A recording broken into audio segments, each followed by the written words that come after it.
Research has showed time and time throughout that Donald Trump's fascist attacks on democracy may have backfired in the midterms when it happened. Now, Trump's efforts to mobilize the GOP voters online may have actually helped the Democrats win in the midterms. Now, the internet and social media are a type of experience machine.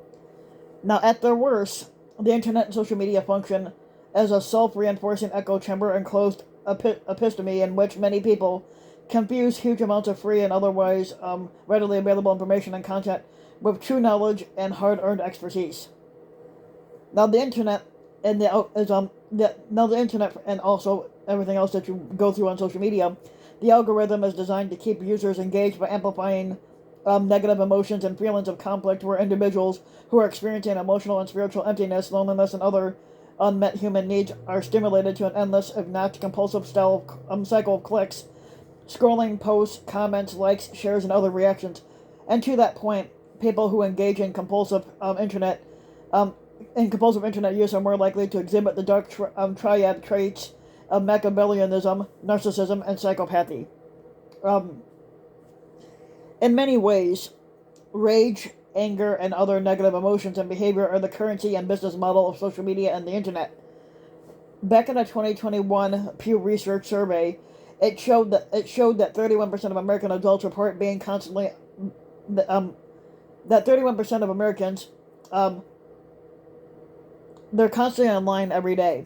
But in a new essay at Tom Dispatch, which is republished at Salon, the investigative journalist Andy Kroll reflects on what he learned researching conspiracy theories online and the toxic, seductive power and allure of such spaces.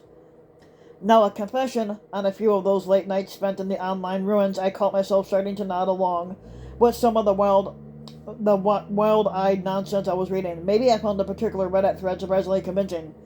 Maybe the post in question had sprinkled a few verifiable facts amid the nonsense to make me think, maybe my 6th cup of coffee and a lack of sleep had so weakened my mental safeguards that madness itself began to seem at least faintly reasonable.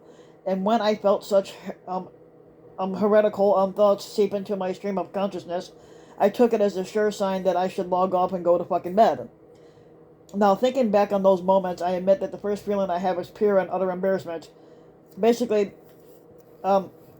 people make a living dealing in facts, data, and vetted information, and heck, a lot of people in journalism, like Adam Kroll was his first job was in journalism as a full-time trained fact-checker. Basically, people should be impervious to the demented siren song of conspiracy theories, right? And the correct answer is indeed right, and yet that frictionless glide from one post to the next, video after video, tweet upon tweet, it plays tricks on the mind.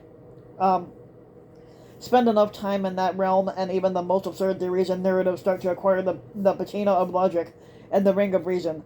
How else to explain the sheer number of QAnon adherents, 1 in 5 Americans, according to an analyst by the Public Religion Research Institute, believe that a secret cabal of pedophile elites, including Tom Hanks and Oprah, run the world, or that the Earth is indeed flat, or that the moon landing more than a half a century was faked, no matter what news broadcast or Walter Cronkite might have said at the time. Now, Kroll goes on to continue, and to put it simply, we don't stand a chance against the social media companies, and fueled by the highly sophisticated algorithms that maximize engagement at all costs by feeding users ever more inflammatory content. Facebook, Twitter, YouTube, and the rest of them don't simply entertain, inform, or connect us. As New York Times reporter Max Fisher writes in his book, The Chaos Machine, this technology exerts such a powerful pull on our psychology and our identity, and it is so pervasive in our lives that it changes how we think, behave, and relate to one another. The effect, the multiplied across billions of users, has been to change society itself. Now, spending so much time burrowing into such websites, we came away with a deep sense of just how addictive that it is, and more than that, they rewire your mind in real time. People feel it themselves. I fear that there's no path out of our strange, increasingly inconspiratorial moment, filled with viral lies and rampant disinformation, without rewriting the algorithms that increasingly govern our lives.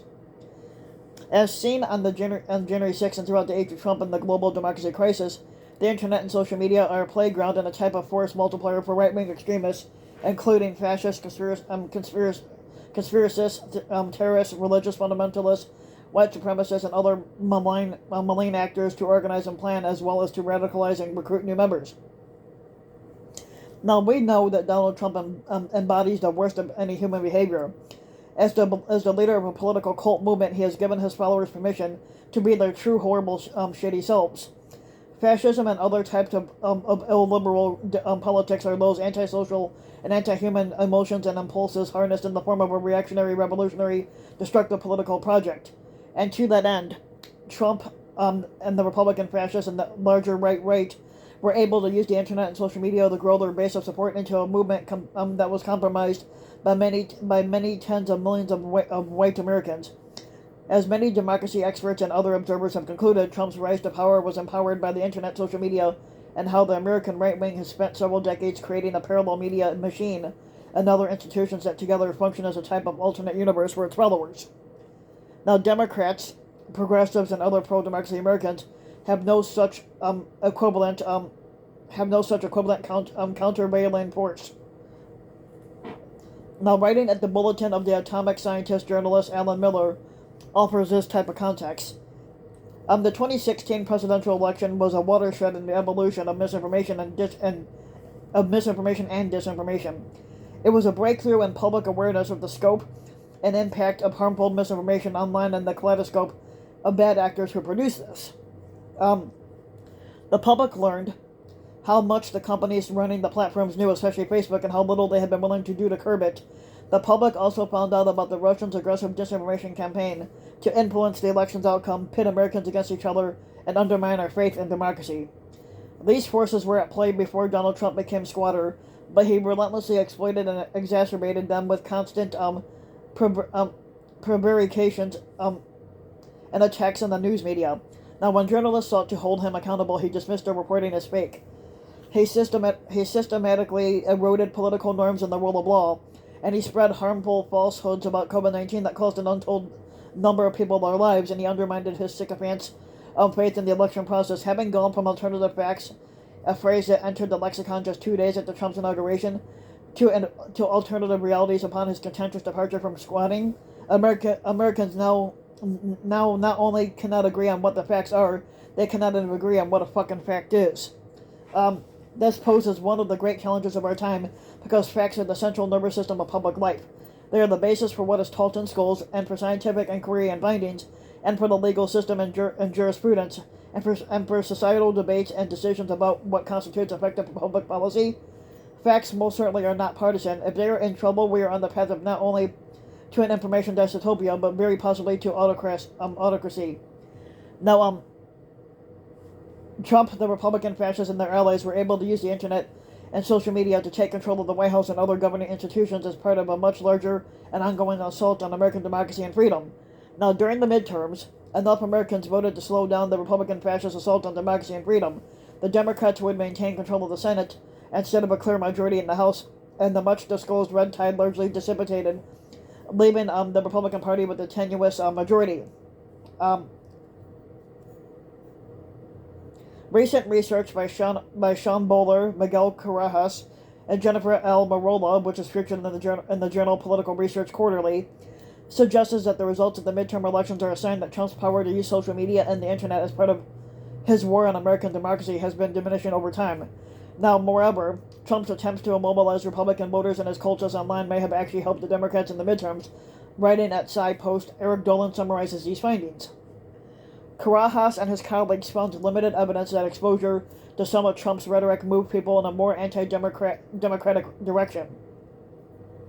Independent participants who read Trump's attack on Congress tended to be more supportive of the idea of the squatter disregarding Congress and the courts.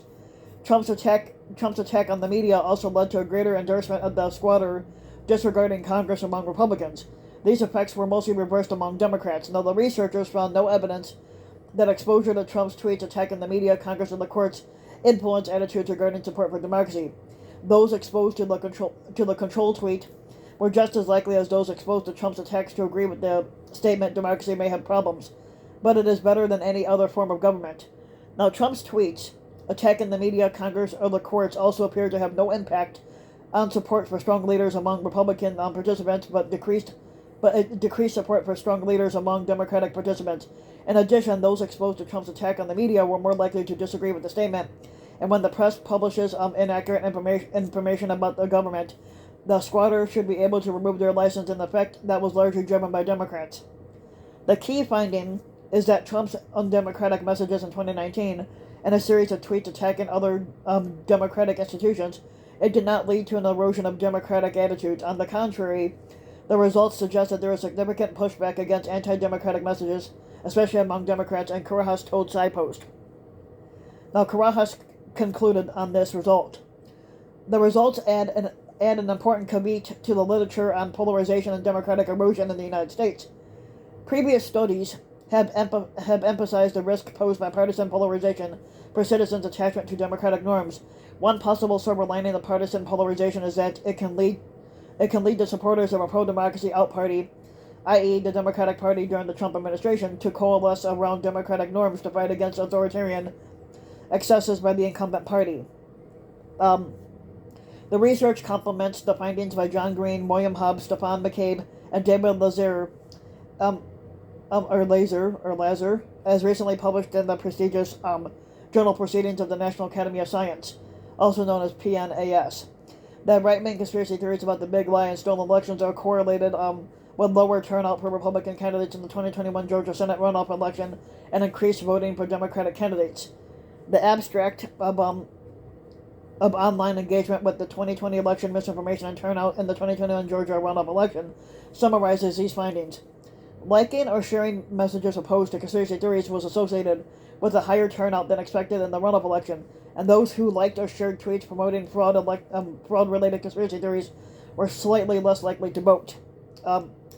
At the best, the internet, social media, and other digital technologies can be used to improve the human condition by providing information and facilitating communication and coordination in many ways, and that until very recently it was viewed as almost impossible.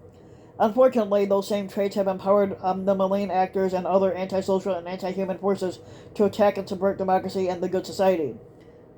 As many democracy experts and other watchdogs have repeatedly warned, the ability of the internet and social media and other technologies to exercise an outsized, often profoundly negative impact on society, and to do so under the near-exclusive and accountability-free control of corporations and other private actors, it highlights the need for more transparency, public accountability, and regulation of such technology.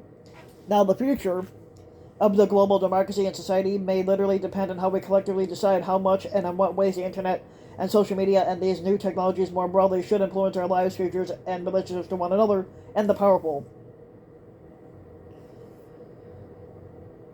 So if you like the video, you can give the video a like and subscribe to my channel, RBW King. You can also hit the notification bell so that you'll be notified when a new video comes out. And if you want to support my work even further, you can donate to my Patreon link, which you can find on my About section for YouTube. And for just a little as a few bucks a month, your donation can help go a long way. And thanks for listening.